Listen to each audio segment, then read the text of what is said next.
पोहोचलेलो आहोत विद्यार्थी विकास प्रतिष्ठान अब्दुल्ला टिकील संस्थेमध्ये. इथे माझ्यासोबत आता आहे तिथल्या अधीक्षका निर्मला कोटे मॅडम. कोटे मॅडम नमस्कार. मला आठवते आपण साधारण 2011-12च्या दरम्यान जुन्या इमारतीमध्ये भेटलेलो होतो. त्या जुन्या इमारतीमधल्या 10-12 मुलांच्या पासून आज जवळपास 80 मुलांच्या पर्यंतचा हा प्रवास आहे. तुमच्याकडून हा प्रवास नक्की समजून घ्यायला आवडेल मॅडम. कसा होता हा प्रवास? पहिली जी मुलं होती 7 मुलांच्या पासून सुरुवात. कसा झाला हा प्रवास? 7 पासून 80 पर्यंत कसा काय हा प्रवास झाला? तर ज्यावेळी संस्थापक चेअरमन कुलभूषण बिरनाळे यांचं स्वप्न होतं की आपण काहीतरी देशासाठी करावं. तर त्यांच्या स्वप्नातलं हे बालोद्यान आहे, जी समाजात गरजू आणि वंचित मुलं आहेत आणि त्या मुलांना आपण शैक्षणिक प्रवाहात आणून त्यांचं भविष्य घडवायचं, हा त्यास मागचा उद्देश होता. आणि आम्ही 2009 साली परिसरातील 7 मुलांना घेऊन ही संस्था चालू केली. पण पहिल्यांदा अडचण होती ती आमची जागेची. त्यामुळे गावच्या पाटलांचा गोठा होता पडीक, ते आम्ही सगळं दुरुस्त करून घेतले 1 वर्ष. आणि 2015 जून 2009 साली मी 7 मुलांसह ही संस्था चालू केली. तर सुरुवातीला मला खूप अडचणी आल्या, कारण नवीन होती संस्था आणि आपल्याला याला शासनाकडूनही काही घ्यायचं नव्हतं आणि मुलं तर आपलीही गरजू होती.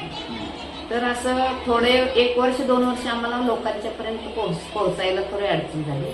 पण 2 वर्षानंतर जी लोक आपल्याकडे येत होती त्यांना समजून चुकलं की हे कशा प्रकारची संस्था आहे आणि इथं मुलं कसली येतात. त्यानंतर आमच्या लोकांचा ओघ वाढला आणि 2011 साली आम्हाला शासनाकडून स्वतः कलेक्टरने सांगितले की तुम्ही जागेसाठी अपील करा. तर 2011 साली लक्ष्मीकांत देशमुख सर, ज्ञानेश्वर मुळे सर आणि कुलभूषण बिरनाळे सर यांच्या प्रयत्नातून आम्हाला गायरांमध्येही 2 एकर जागा गावाने मंजूर करून दिली. तर मग आम्हाला नक्की ही जागा आणि तिथं तुम्ही जे काही फुलवलेलं आहे ते तुमच्या नजरेतून बघायला आवडेल. आम्हाला ही संस्था नक्की तुमच्याकडून बघायला आवडेल. अवश्य बघूया आपण. चला. बालोद्यानचा आराखडा आहे हा आमचा. तर सध्या आमची 40 मुली आणि 40 मुलांचं हे बांधकाम झालेलं आहे. अजून 7 मुलं आणि 7 मुली आणि मुलांचं बांधकाम होणार आहे. तर हे सर्व बांधकाम समाजाच्या ज्या समाजातील दानशूर लोकांनी आर्थिक मदत केली त्यांच्यातून उभी राहिलेली आहे. तर एक इमारत ही 10 मुलांसाठी आहे. त्यात एका रूम मध्ये वरती 10 आणि खाली 10 अशी 20 मुलांची राहण्याची सोय आहे.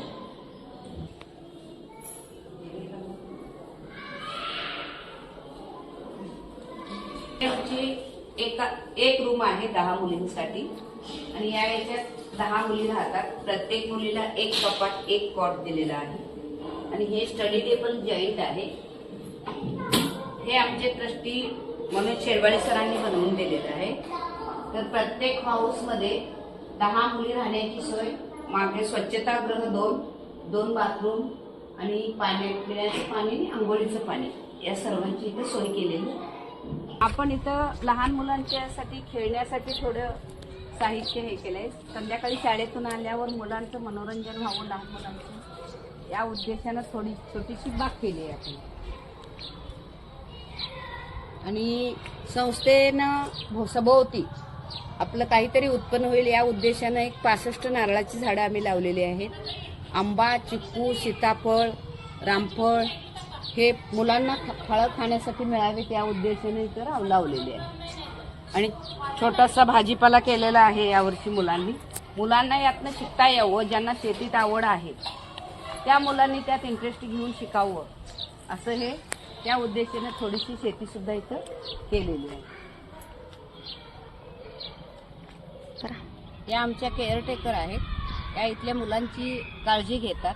तर त्या काय काय कामं करतात ते स्वतः सांगतात. नमस्कार, माझे नाव गीता भादुले. मी मुलांना शाळेत सोडणे आणणे, तर स्वच्छता, दवाखाना. हा ग्राउंड आहे. इथं संध्याकाळी मुलं शाळेतून आल्यानंतर सुट्टीच्या दिवशी वगैरे आपले पूर्वजांचे खेळ, पूर्वीचे खेळ जे भारतीय खेळ आहेत, गोटी किंवा लगोरी, कबड्डी, खो खो, हे मैदानी खेळ मुलं सर्व खेळत असतात. मुलांची डॉर्मेटरी बघूया. जशी मुलींची आहे तशीच मुलांची सोय सुद्धा इथे एका बाजूला केलेली आहे. तर आपण तिथली व्यवस्था पाहूया.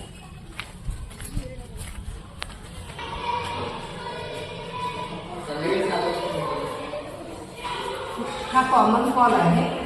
इथं मुलं अभ्यासाला बसतात.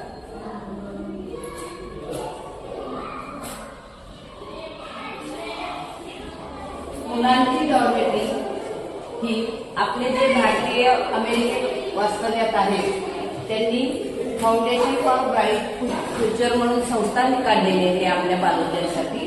आणि त्यांनी तिथले फंड गोळा करून या 40 मुलांचं निवासगृह ते पूर्णपणे त्यांनी बांधून दिलेलं आहे.